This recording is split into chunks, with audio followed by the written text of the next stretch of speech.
Tällä videolla keskitytään nyt E46 Bemarin taka-akselistoon. Päästään vaihtamaan puslat ja takapyörän laakerit. Niin kuin tässä on jo matkan varrella opittu, niin tässä autossa mikään ei ole ihan ehjää. Kaikki on yleensä ruosteessa tai muuten vaan hajalla, joten sekään ei tule tässä ihan onnistu ongelmitta. Joten tästä tulee nyt vähintään se kaksiosainen video tuon perän laittamisen kanssa. Tässä päästään kuitenkin ihan hyvään vaiheeseen jo.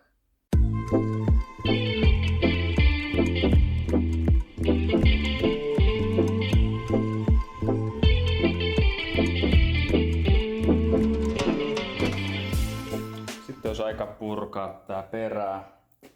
Nyt siihen aloitin sillä, että laittelin vähän joka ruuviin tuota VD40 ja toivon mukaan lähtee hyvin purkaantuu ja varmaan ensimmäisenä tuo perämurikka tosta irti, niin tää vähän kevenee ja samalla mä oikeastaan niin kuin jo aiemmin huomasin, että varmaan toi pyörän laakeri on entinen, eli se kannattaa tässä samalla sitten kuitenkin avata, niin lähdetään katsoa miten se lähtee tosta aukeaa.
Oli vähän vaikeuksia näiden käsijarruvaijereiden kanssa ja ne oli jo hyvin lähellä, että ne olisi täältä tullut aivan oikein, mutta toi jäi sitten jumiin sinne. Siellä se on jumissa tosi pahasti ja mulla oli muutenkin tässä vähän ajatuksena, että todennäköisesti tähän ei tule tätä käsijarrua tällaisena ollenkaan, niin vedin sitten poikki, eli se nyt ratkaisi sen. Pikkasen on niinku korroosio päässyt syömään sitä, mutta eiköhän siinä nyt ole terästä ihan tarpeeksi kuitenkin. Sitten mä oon nähnyt, että näitä puslia kun ne poistaa, niin ne polttaa aika paljon toi ja sitten lyö vallekaalla sen tosta läpi. Se on yksi vaihtoehto. Voitais kokeilla kyllä ensin ehkä jos sais tuolla prässillä. Se olisi vähän mukavampi ja siistempi tapa. Nämä voi olla vähän hankalammassa paikassa, että ehkä me päädytään siihen polttamiseen kuitenkin. Tosta vielä, nämä lähtee tosta vielä irti ja sitten ruvetaan katsoa uusia puslia paikalleen.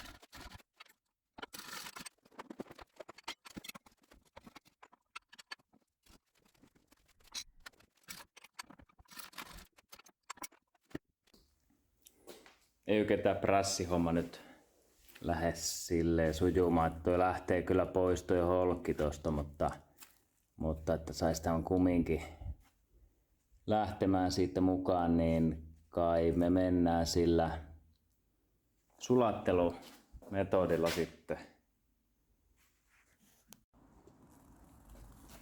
Mulla ei nyt tämän parempaa kaasutohoa ole. Varmaan olisi ihan hyvä olla kyllä aivan kunnollinen polti, mutta katsotaan tuossa vähäksi sekaan riittää kaasua ja kokeillaan sulatella ja lekalla ruveta hakkailemaan vaan, että miten ne lähtis.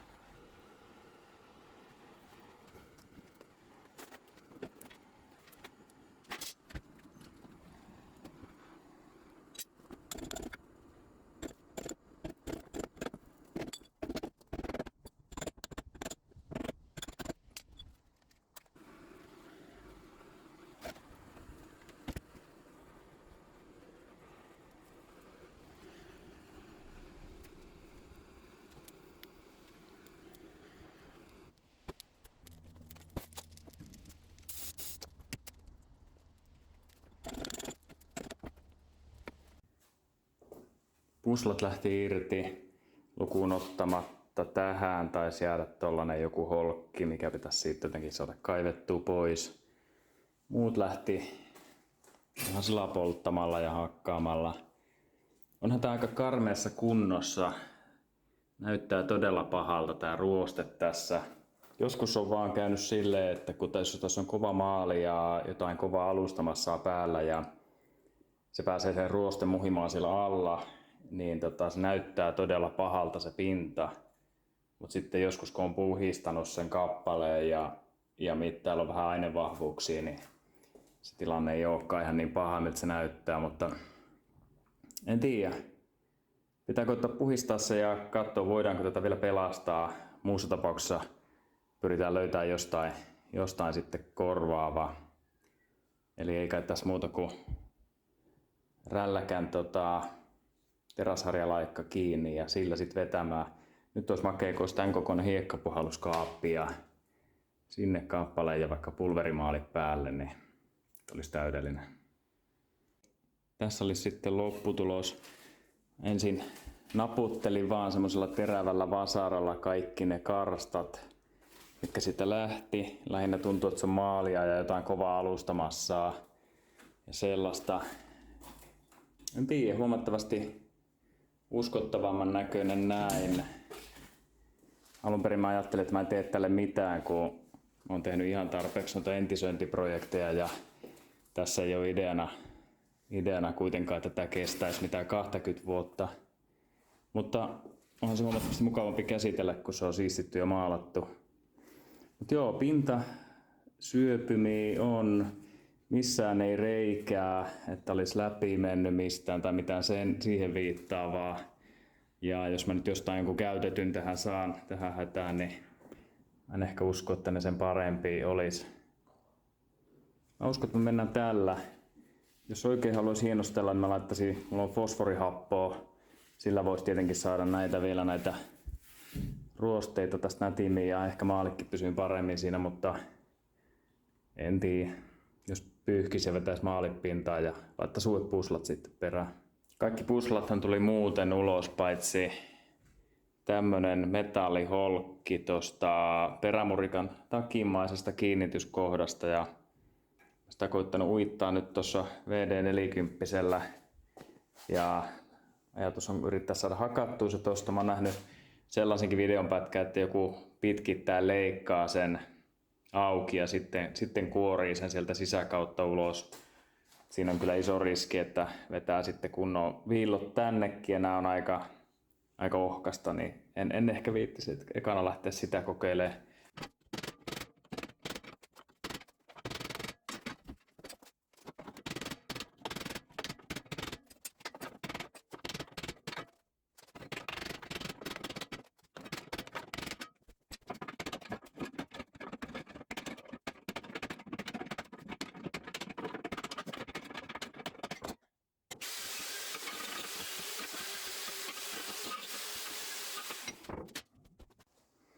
No nyt siinä on maalitkin pinnassa. Alun perin mä ajattelin, että en lähde maalailemaan edes näitä, mutta mä joudun joka tapauksessa ne ruosteet siitä poistamaan, että mä näen, että onko ruostunut läpi. Niin samapa se on sitten vetää. Mukavampi sitä nyt käsitellä. Ihan hyvältä se nyt vaikuttaa, vaikka siinä selvästi jonkun verran olikin sitä ruosteen syövyttämää kohtaa. Lähdetään laittaa nyt niitä puslia tohon ja sen jälkeen voidaan laittaa se hetkeksi sivuun. Siinä niitä puslia nyt olisi ja ne tuli Björk Motorsportilta. Nämä on varmaan käytännössä niin Powerflexin joku kopio tai Strongflex. Luulisin, että tämä on joku itä-eurooppalainen valmistaja, joka valaa tämmösiä ja vaikuttaa ihan päällisin puolin laadukkaalta. Ja näähän on jotain uretaania, eli käytännössä jotain muovilaatua. Ja pitäisi olla niitä kovempia malleja, eli Sport. Eli siinä pitäisi olla nyt kaikki auton puslat. Mä laitan tuon hinnan tonne vielä video loppuun, mitä nää sitten tuli maksamaan. Jos olisi laittanut pelkästään ton perään puslat, niin se oli jo niin lähellä sitä hintaa, että olisi saa sen koko sarjan, niin päädyin sitten tämmöiseen.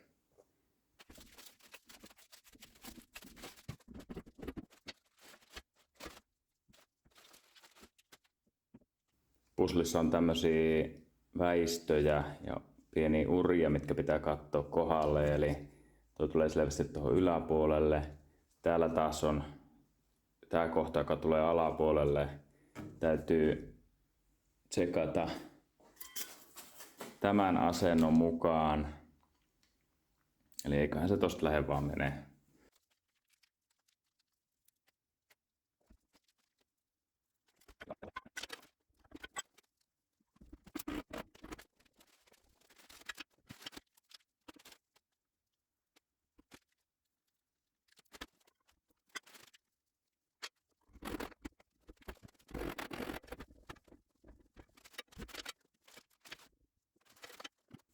Tässä puslissa on vähän eroja, eli toinen on paksumpi. Täytyy katsoa tuolta Strongflexin sivuilta ton koodin mukaan, kumpi on ylempi ja kumpi alempi.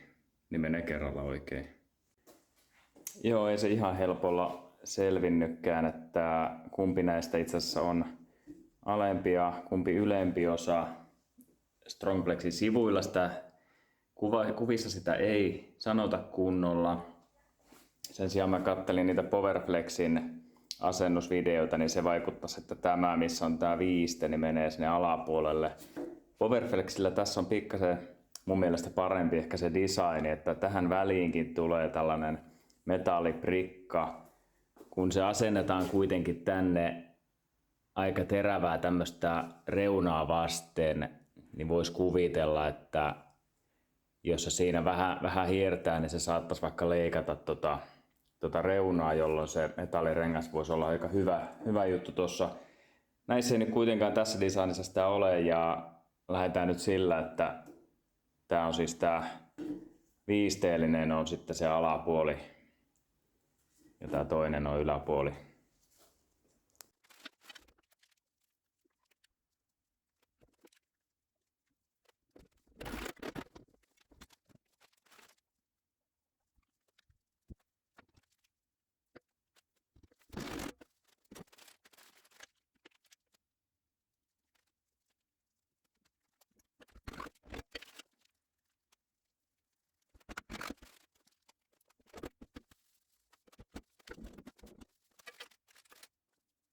Sitten vielä yhdet puslat, eli tämä taaempi perämurikan kiinnitys.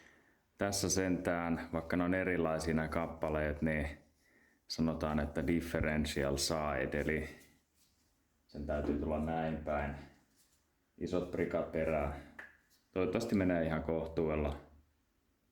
Powerflexillä taisi olla tässäkin design, että siinä on joku metalli ympärillä holkki ja se piti siihen prässätä, mutta tää näyttäisi olevan semmonen, mikä vaan painetaan.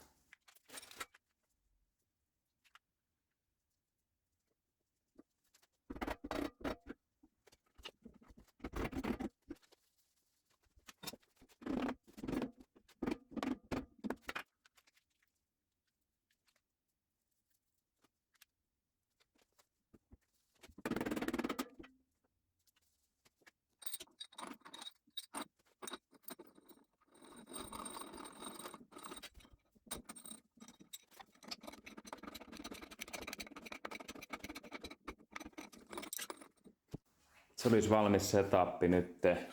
Jätetään toi hetkeksi, että pysyy tallessa nämä prikaatkin. Siinä on kaikki puslat paikallaan. Nämä prikaat tuli näihin. Täytyy muistaa pitää noita tallessa.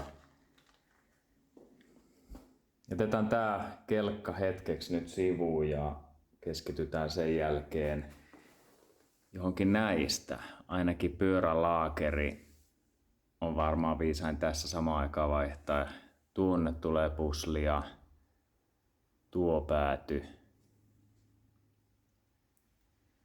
Yksi pusla, mitä tässä ei käsittääkseni tullut tässä sarjassa, on tämä, joka mahdollisesti ei edes ole pusla, vaan se on palloniveli. Ja siinä ei tunnu niinku väliä. Mä en tiedä kuinka notkea sen kuuluu olla. Se liikkuu tuossa tosi herkästi. Mahdollisesti se voi olla ok. Täytyy putsata ja katsoa, että onko nämä kumit ehjiä ja siitä se voi ehkä vähän päätellä, että olisiko ne ihan käyttökuntoisia. Ei ehkä kannata turhaa vaihtaa ihan kaikkeakaan.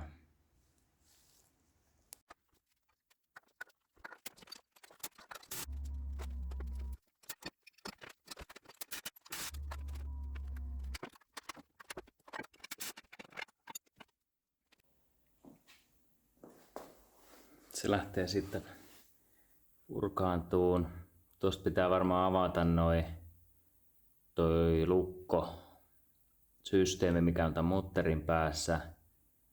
Ja mä oon vaan nähnyt, että tää ei aina ihan helppoa ole, että saada tätä koko hommaa purettua. Voi olla, että joudutaan ostamaan jotakin työkalujakin, ulosvetosysteemejä tai jotain parempaa liukuvasaraakin, mikä mulla on. Ja saanko mä tämän mutterin edes auki, ainakaan tuolla pulttipyssyllä. Tätähän ei tässä kovin helpolla väännä. Yksi vaihtoehto laittaa rengas tähän nyt sitten paikalleen ja silloin saisi mutteria ehkä pyörimään. Onkohan mulla edes tämmöistä hylsyykään, mikä tuohon sopii. Taitaa olla tämän sarjan isoin hylsy, tää 3.2 ja ei se siihen käy. Mä voinkin purkaa nyt tämän alkuperäisen käsijarrun kokonaan pois. Sitä ei ole siihen nyt tulossa. Ehkä muuten mä voisin sen vielä laittaa toiseksi, mutta se tuli hajotettu ja katkaistu, eikä sitä enää tohon nyt oikein saa. Mä en pysty nyt pyörittelemään tätä, kun tässä on tää akseli kiinni, mutta en tiedä kuuleeko, kun tätä pyörittää, niin siihen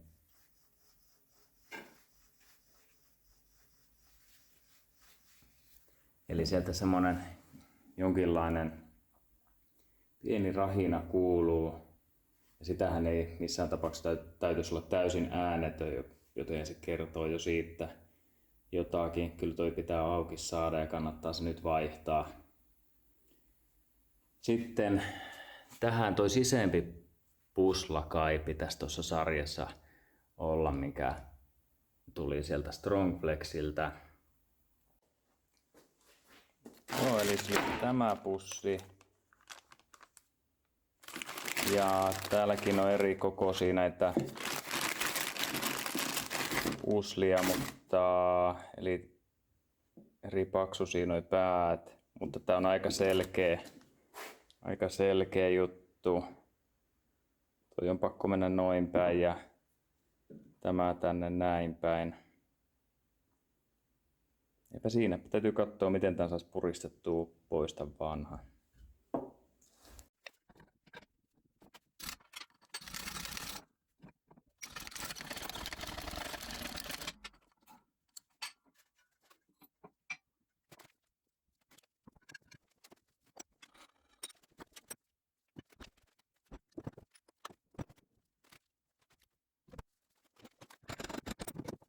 Siinä se nyt olisi. Ne meni sinne sisään. Ei kannata näköjään laittaa ensin holkkia, koska se laajenee eikä tahdo mahtuu enää sisään. Toi meni vähän pelleilyksi toi äskeinen, mutta siinä se nyt on ihan ok.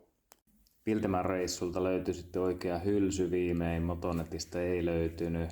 Eli tämmönen 12-kulmanen 36 millinen pää. Sekä lisäksi, ettei nyt räikkää heti ensimmäisenä hajota, niin tuli otettu tämmönen väännin. Tänähän nyt tietää miten tässä käy, vaan että kun tällä alkaa vääntää, niin se todennäköisesti napsahtaa poikki tosta juuresta. Tää olisi ollut helpoin ottaa tää juttu kyllä silloin helpoin ottaa pois, kun tämä koko juttu autossa kiinni. Mutta sitten jos mä nyt laitan sen autoon ja vasta sitten taas alan sitä laakeria vaihtaa, niin ei millään viitteellä kauelle purkaa näitä juttuja, niin kokeillaan nyt tässä vaiheessa sitä kuitenkin. No eihän se tommosella pienellä mutteripyssyllä nyt lähde, vaan täytyy keksiä jotain muuta. No niin, mitenköhän tästä tulee käymään? Eli mä laitoin jarrulevyn takaisin sekä tämän satulan pidikki, että mä saan sillä lukittua tän levyn tohon. Päästään vääntämään.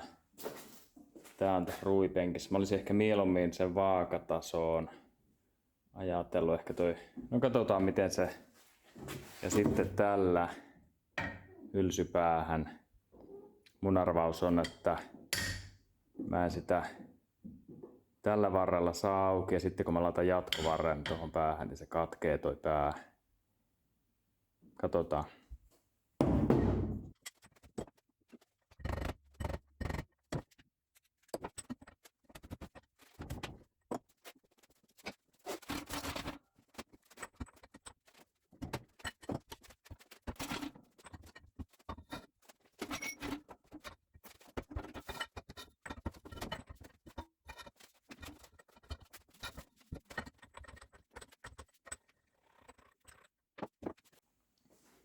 Ja sehän lähti sieltä. Vaati vaan parimetrisen jatkovarren ja kaikki pysyi ehjänä ja mutteri lähti. Tätä ei ole kyllä varmaan ihan hetkeä irrotettu, sen verran karstainen ja roosteinen. Sitten seuraava haaste voi ollakin saada toi akseli lähteen tosta pooreiltaan. Sekin on voinut siihen juuttua todella tiukkaan.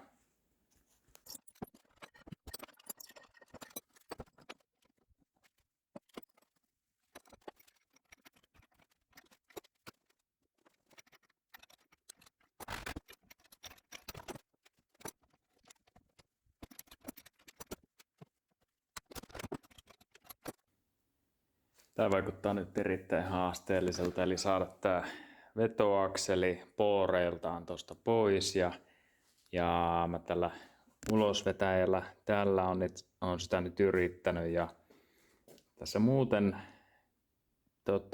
voisi vielä vähän riittää lisää voimaa, mutta tämä toinen jalka aina niin kuin lipeää sieltä alta pois, eli voisin tietenkin kokeilla vähän karhentaa tätä, ainakin puhistaa kaikesta öljystä.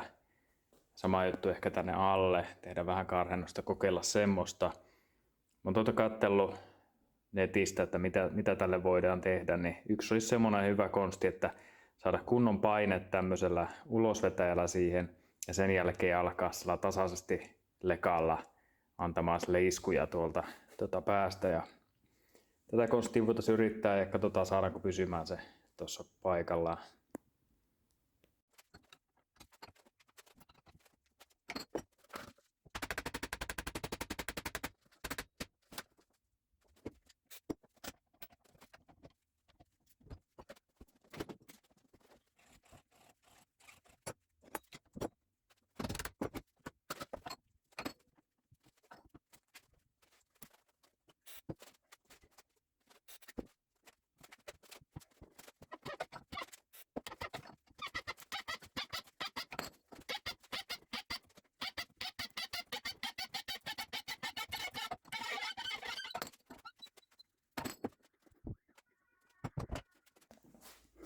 Olipahan todella tiukassa ja ensimmäisen kerran tässä kävi jo sillä tavalla, mitä ei tullut tuossa videolla, että tämä koko systeemi paukahti oikeastaan niin, että kaikki lensi ja mä oikeastaan tänne talliinkin kadotin tuon hylsyn, mikä siinä oli.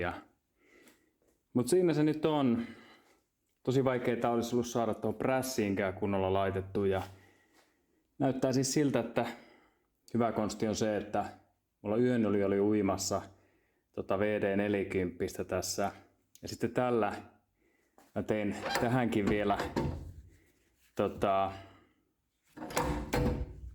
viilasin kunnolla nämä leukojen päät. Selvästi vaikutti asia, että puhistin ensin asetonilla, sitten viilasin vähän pieniä uria siihen ja myös tämän alaosan pesin asetonilla, jotta saadaan kunnon kitka siihen.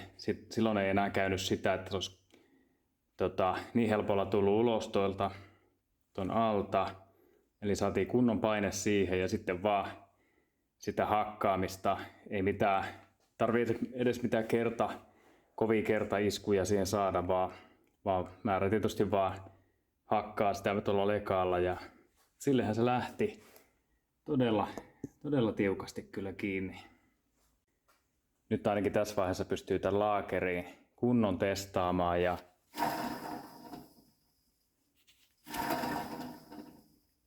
eli kuulee ihan selvästi, että se on todella huonossa kunnossa ja ihan selvä välyyskin tuossa, mitä missään tapauksessa siinä ei saa olla.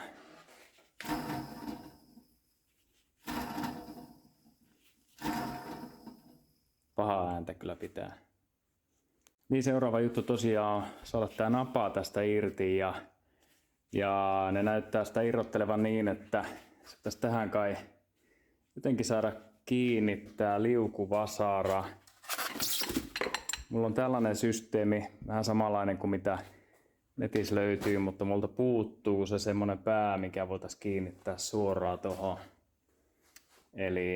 Ja tällainen liukuvasarasysteemi, missä sellainen pää on, niin se olisi noin 100 luokkaa tuossa kaupassa, niin tässä vielä hetken testailin ja mietin, että saisinko mä jotenkin muuten sen toteutettua. No nyt olisi tällainen yritys, eli tämä sama ulosvetäjä kytkettynä vaan tähän liukuvasaraan ja kokeillaan vetää se tosta ja hakkaamalla ulos. Katsotaan kun käy.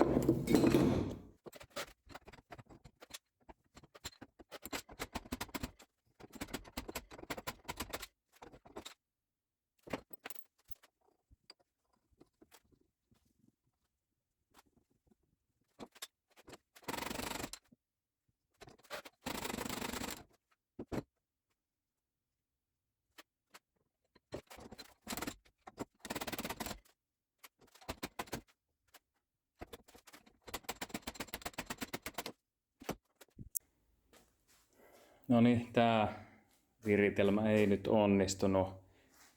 Tosta näkee siis, että se ei ole sieltä yhtään milliikään tullut ulospäin. Eli ilmeisesti ei voima riitä tuossa vasarassa.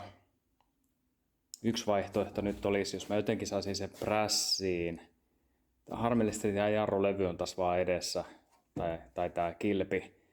Jarrulevyn taustakilpi on edessä, että tossa olisi semmonen kohta, mistä saisi tukipisteen.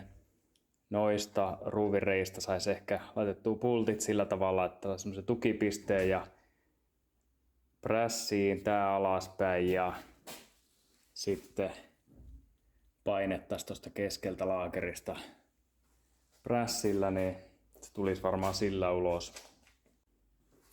No niin, miltä tämmönen systeemi näyttäisi? Eli hylsy painaa suoraan sitä napaa tossa. Todennäköisesti se laakeri varmaan, no ellei se tuu siitä, se hajoaa, sillä ei niin väliä. Ja täältä alta se on nyt tuettu. Tuossa on tuo rauta, mikä on sitä käsijarrusysteemiä varten, se on tukeva paikka. Ja tää on nyt näistä kahdesta, näiden ruuvien alle. Mä laitoin siihen ruuvit ja muttarit tonne alle, eli siitä pisteestä pitäisi olla ihan tukeva. Kovin paljon sitä ei pääse tosta painamaan, koska tääkin tulee eteen. Pitää sitten nostaa ja panna tohon jotain väliin. Eli se sitten tosta paukahda vaan. No, katsotaan.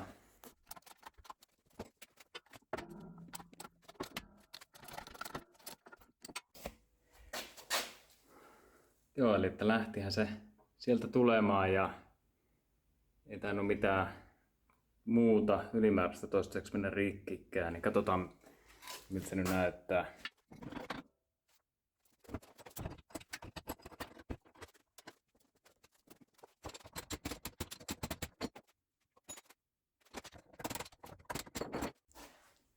Okei, sieltä se tuli. Laakerin sisäkooli on tossa vielä, eli se varmaan pitää siitä jotenkin saada irti. Onneksi mä en yrittänyt painaa sitä koko laakeria sieltä ulos, koska onhan mä tän nyt kattonut tubesta monta kertaa miten tää lähtee, mutta täällähän onkin. Täällähän on tämmönen Segeri-rengas, eli lukkosokka tossa, joka pitää tietenkin ottaa pois ensin. Mut joo. Sieltähän se tuli. Kaikki näyttää ihan ehjältä hyvältä. En tiedä vielä ihan miten mä saan ton pois. Tosta. Olen joskus kuullut, että tää pitää ehkä halkaista. Tiedä pääseekö tänne väliin nyt millään työkalulla sitten kunnolla. No, pitää vähän tutkiskella. Mutta toi tulisi varmasti ulos tällä Segeri-renkaan irrotuksella.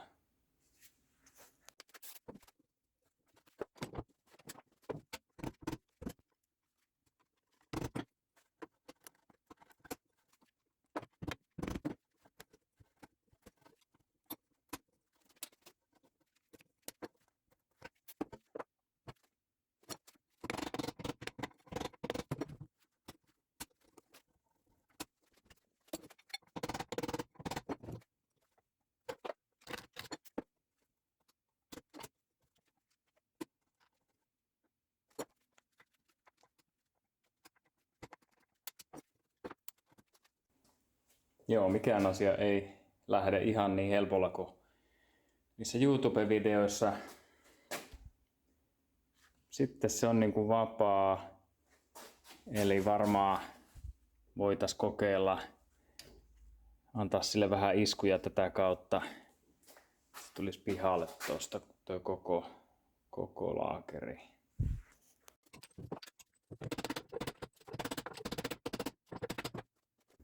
No joo, eihän se toki sieltä ihan suoraan tule, eli kyllä siinä on ihan krymppi tuossa tämän pesän ja laakerin välissä.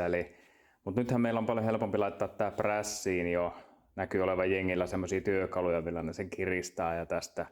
Kaikki semmoiset olisi varmasti saatavilla jostain Motonetistakin, mutta mä löysin tuohon prässiin ja tästä tuen sen ja koitan painaa sen tuolta tulemaan. Sieltähän se tuli. Ei mitenkään varsinaisesti silmin nähden hajalla, että aivan mitään pahoja kiinnileikkautumisia sun muita tossa olisi ollut, mutta joo, niin kuin todettiin, niin aika karmea ääni siitä lähti. Sentäs FAG-laakeri, eli ihan laatumerkki, ja ei varmasti ole kuitenkaan alkuperäinen näin paljon ajetussa autossa. Joo, tosiaan tämän sisäkoolin kanssa on ollut melkoista haastetta, että miten sen saisi tuolta lähtemään ja vähän yritin sitä lämmittääkin.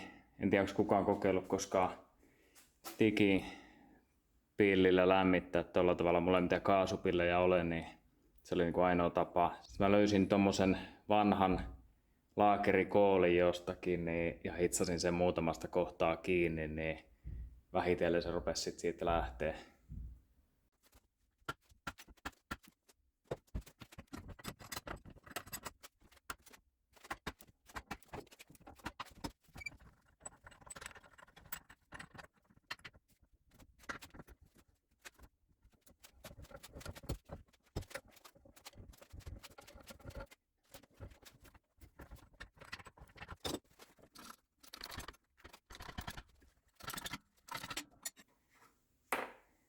Tässä joutuu nyt vähän luovasti ajattelemaan. Tää mun ulosvetäjä meni hajalle, paukahti vaan, eli siinä on nämä leuat ja noi katkes noi ruuvit ja mulla ei satu tommosia korvaaviakaan nyt just olemaan. Mä voisin laittaa tilalle. Niin seuraava kokeilu olisi nyt tällainen, eli nämä on niitä M12, jotka sopii suoraan tuohon navan kierteisiin. Mä vähän kiristin niitä myös tuohon muttereilla. Tää on se ulosvetäjä työkalun osa, missä on se kierre. Mulla ei tuommoista kolmatta kertaa, kun on nyt ollut, eikä näistä katkaisemalla olisi riittänyt, niin toi nyt on ihan tavallinen M10 kierretanko. Näin, mutta se voima varmaan menee näiden välityksellä tässä enemmän. Nyt mä sitten ruuvaisin siihen siis tämän, jolloin pitäisi saada aika hyvin ja tasainen voima sille tuolle akselille, että se lähtisi tulemaan tuosta ulos. Hyvä merkki on se, että tuo VD40 sieltä tulee jo hyvin läpi, eli mä oon tänne suihkinut aika paljon sitä ja nyt se on alkanut tulemaan täältä päästä läpi, niin tiedetään, että se on ainakin sinne asti sen saavuttanut. Niin lähdetään tuosta puristaa ja katsotaan mistä tällä kertaa paukahtaa. Sieltähän se tuli, ei tarvinnut edes hakata tällä kertaa, että tää toimii ihan hyvin. Toisen puolen laakerikoolikin lähti irti ja sain siihen tommosen pienen naarmunkin. Tuskin lienee mitään merkitystä sillä.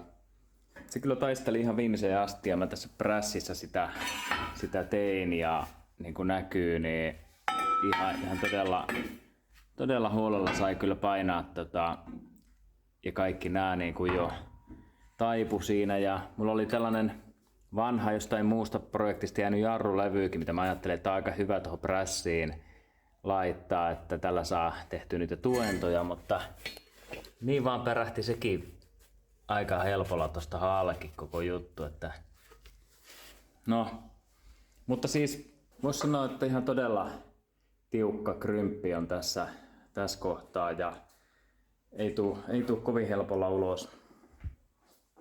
Sitten päästiin jatkaa siinä ja tätä asiaa ja tää jarrukilpi lähti sieltä tällaisena irti. Voisi sanoa, että se lähti niinku ehjänä sieltä, mutta se on vaan se määritelmä, että mikä on ehjä. Kuinkahan iso merkitys tällä on ylipäänsä tuohon jarrujen jäähdytykseen ja mä mietin, että voinko mä jättää tämän kokonaan pois sieltä välistä. Tiedä, täytyy vähän lukea ja selvittää, että tarviks mä näitä vai pitääkö mun hankkia nyt uusi tähän.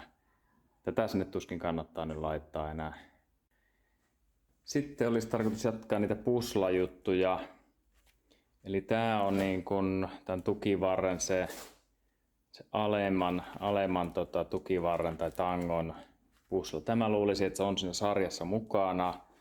Ja tietysti tämä, mikä tulee sinne eteen.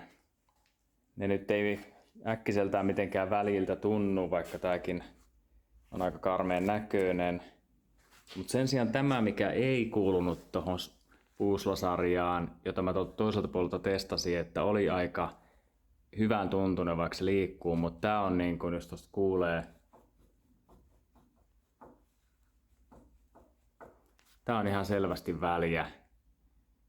Eli toi on nyt sitten tilattava jostakin. Ja eiköhän niitä sitten kannata tilata melkein heti 2 kappaletta ja laittaa molemmin puolin eikä jättää sitä arvailujen varaa. Ei se toinen puolikaan sen uudempi niistä varmasti ole, että eiköhän ne ole.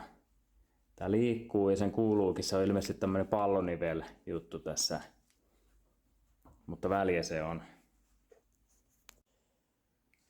No tuon Strongflexin sivuilla näyttäisi kaaviot, että sekä tää pusla että tämä olisi samoja. Eli tää paketti. Ja niitä onkin tässä semmonen määrällisesti niin paljon, että se tavallaan tukisi sitä teoriaa. Joo, no näistä ei tule samanlaista aivan settiä tohon. Kun tavallaan niin kuin sanoin, tää on vähän enemmän tämmönen pallonivel juttu. Mutta eipä siinä. Kai sitä sillä mennään sitten.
Sinne meni viimein puslat sisään ja nämä oli kaikista tiukimmat, todella tiukat sovitteet tossa ja kyllä on illalla sormet kipeänä, kun näitä laittoja, niitä holkkeja koitti siihen saada ja menihän ne vähän tämmöiseksi likaiseksi, mutta se tuskin tuossa haittaa ja nyt se pitäisi olla tiukka se sovite sitten, että toi tulee tuohon väliin ja muistaakseni tääkin vedettiin jonnekin momenttiin, että ne on sopivan tiukkoja ja